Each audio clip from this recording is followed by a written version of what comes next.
महायुतीमध्ये अंतर्गत वाद असल्याचा दावा राऊतांनी केलाय।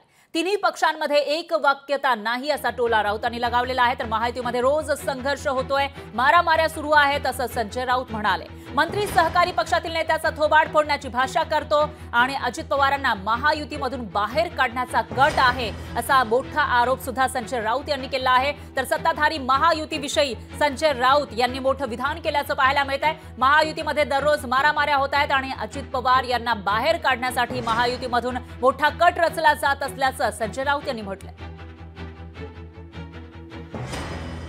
अजित पवारांना बाहेर काढण्याचे प्रयत्न सुरू आहेत आणि ही शिंदे गटाची भूमिका आहे। तीन जे पक्ष आहेत त्यांच्यामध्ये एकवाक्यता नाही। महायुती हा शब्द गोंडस आहे। महायुती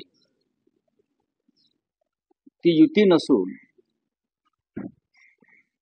संघर्ष रोज त्यांच्या मारामाऱ्या दिसत नाहीत पण चालू आहे। एक मंत्री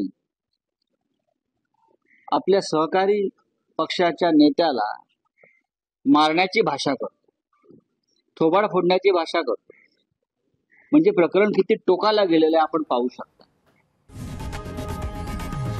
लोकशाही मराठी ऐका, पहा, जागरूक रहा।